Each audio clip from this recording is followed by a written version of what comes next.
Scratch all of this.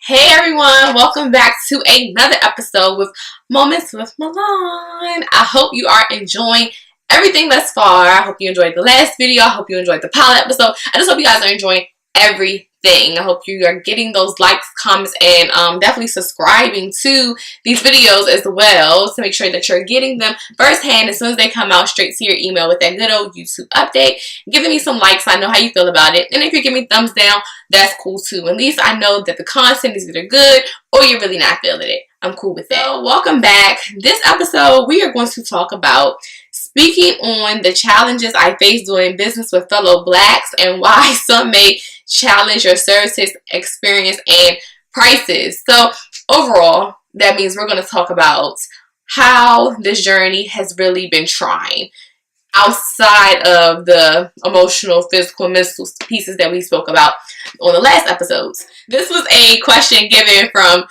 Instagram Live when I was on there asking what I should talk about, and this is a huge piece of business. This is a huge piece for anyone. This is the biggest topic ever, all the time. Being on the Black Girl Boss podcast as a co-host, we talk about this often. And it's not even with the black community, it's with everyone.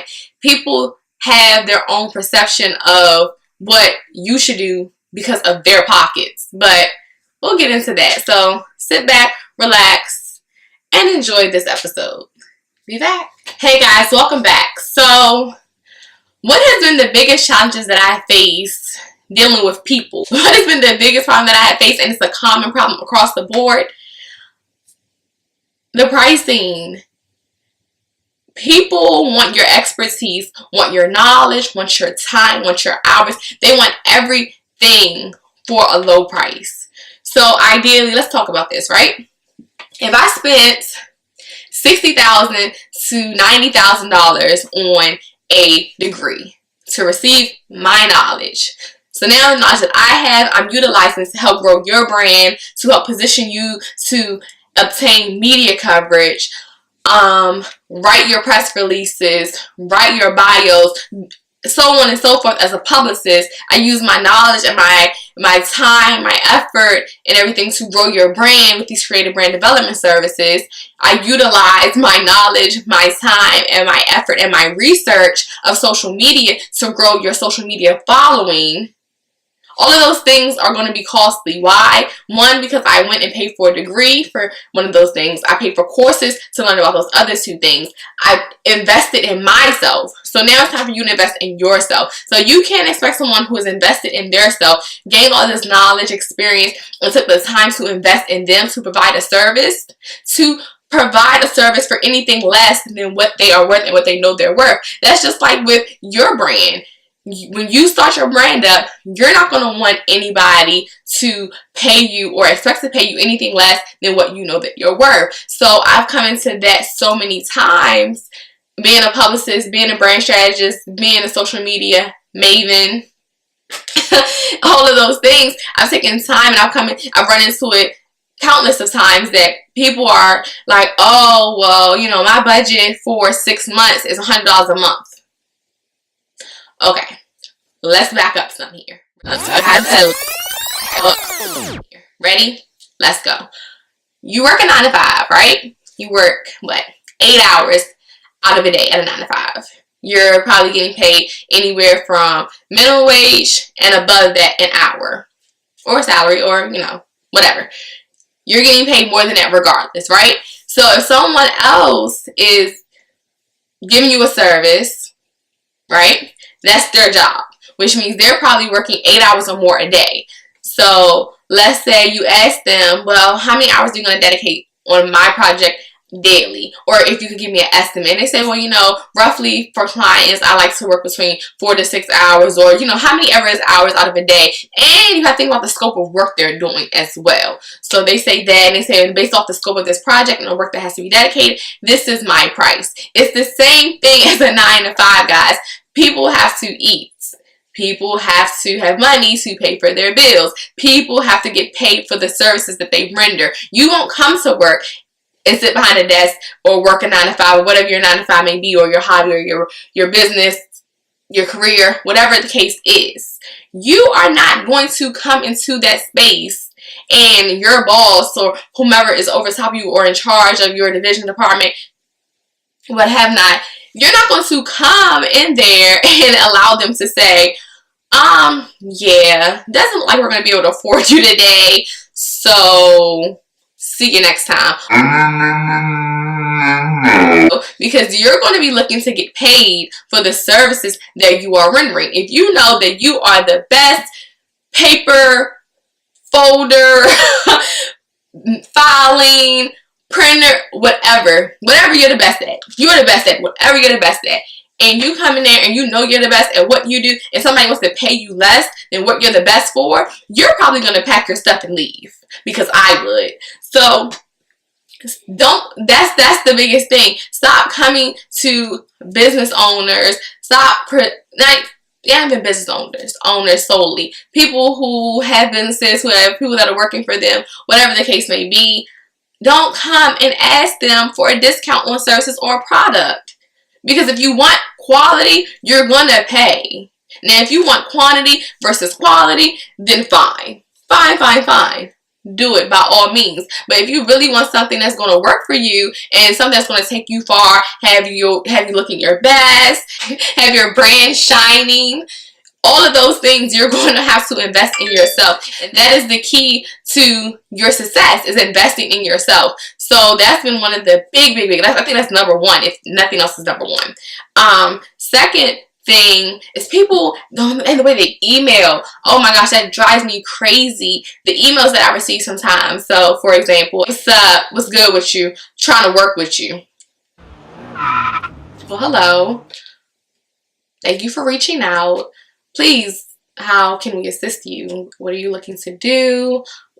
Can you explain a little bit more about your brand? Something. Not, hey, what's up? Hello. Trying to work with you. So I have a questionnaire that people do fill out initially, and even in those questionnaires I have seen the most craziest stuff, crazy as far as brand names, things that people do, so much. So that's another thing that's been a challenge, how people come to the approach and I guess how they perceive your brand. And that's a really big thing, and we talk about this on the podcast as well, and I say this so often. Sometimes we have to look at what we're putting out. What you put out, you attract. So if you are putting out,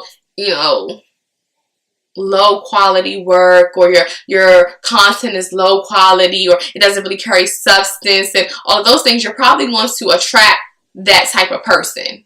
And it's no offense to any one person, but that's just the reality. Like, I'm always about keeping it real. That's the reality of it. Okay? So now you have to really look at yourself. Like, don't be so quick to point a finger at someone. Look at what you're putting out. Am I putting out this type of stuff? So, and this message was a really long time ago. And I looked at my website and I said, this website is not it. I changed my website so many times. And so I was like, this is the website that's going to get you this client. This is the website that's going to put you here because of how it looks. I took a lot of time and effort in that website. So now it's together. Now it's right. Now I love it. So make sure you guys visit the website and check it out and tell me what you think.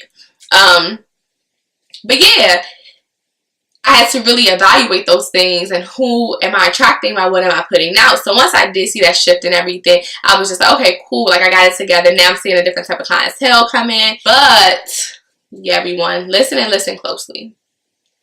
If you would not approach Diddy that way, if you would not approach Beyonce that way, if you would not approach Jay-Z that way, if you would not approach Oprah that way, if you would not approach Bill Gates that way, if you would not have approached Steve Jobs that way, do not approach someone anything less.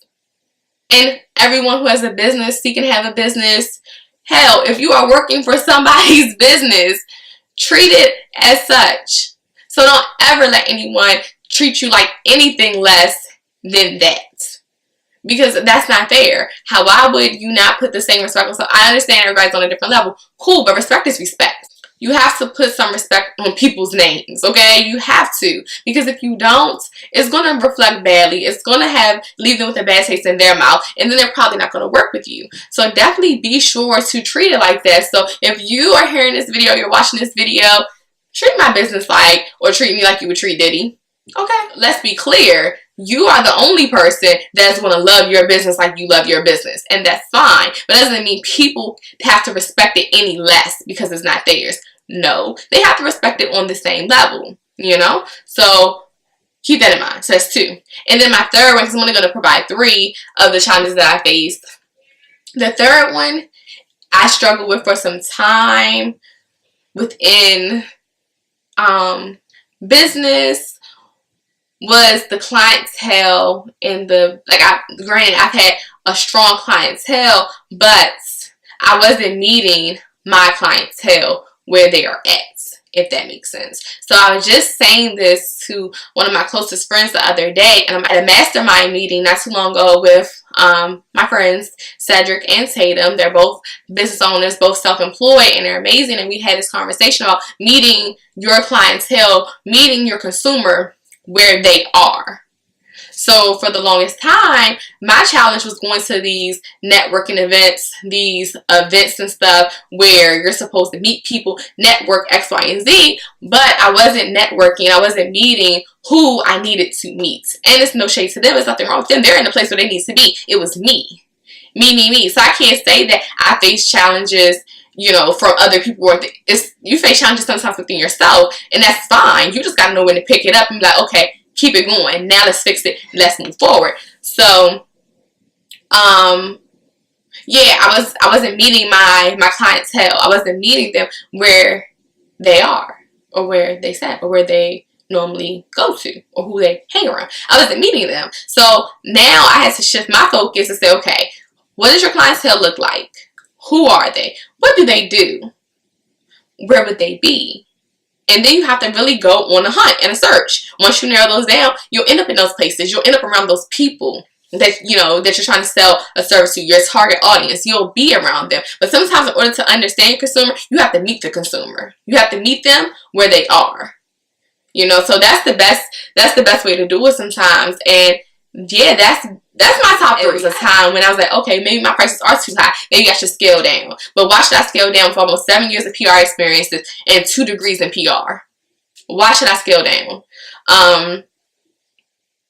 Why should I point a finger at someone else when my content and stuff wasn't where it needed to be? Why should I point a finger at someone else when you send an email like that and I'm responding like everything's okay, like we're best friends, and, you know, I'm giving off that vibe like it's okay? Why should I point a finger? I shouldn't. I need to point it at myself. Why am I getting mad at these events? Like, oh my gosh, I go to so many. They're not helping. I'm not getting where I need to be. I'm not growing. I'm not building. When I'm not meeting my consumer. I'm not meeting you. I'm not there with you. You know, I need that. I need those ones who are serious about their business and brand growing. I need them who are ready, who are driven, who let's get the ball rolling, let's go. You know, I need those clients. And why am I not getting them? Why? Because I'm not meeting them at the door. So a lot of those challenges come within yourself and just the growing pains of business. It's not a bad thing. You go through trial and error. It's a great thing, because when you grow and you see that and then you look back, 2 months beforehand to 2 months later, and you see this growth and these things that are happening and everything is like what you wanted and envisioned it, you're going to be the happiest that you've ever been. You will be officially living your best life when you pass those challenges, but you're going to run into challenges every day of business. That's just the reality and transparency. But some days are going to be a little challenging, and then some days are going to be a lot of challenges. But nonetheless, it's all about how you take it, how you perceive it, how you run with it, how you grow from it. If you allow your challenges to defeat you, then I don't know, I'm so sorry. But if you let those challenges build you into the best entrepreneur, business owner, whomever you can be, then you're on the right path. And that's, you guys know what to do. You heard me give my tidbit, and once again, another episode of Moments with Milan. You can like, comment, and subscribe on this video. And like I always say, if you're feeling a little saucy, leave me a heart below so I know that you really love the video. And guys, don't forget, you can tell me what you want me to record or make a video about. Just comment below. Tell me what you want me to talk about next, and I'm going to make the video. I'm going to make it as long as I can talk about it. If I can't talk about it, I can't relate, I'm just going to kindly pass on back to you and let you know, let me get some experience in that, and then I'll make a video. But yeah, definitely comment below and tell me what you would like me to talk about next. I have many, many more videos coming, so make sure you guys are tuned in next episode of Moments of Milan. See ya.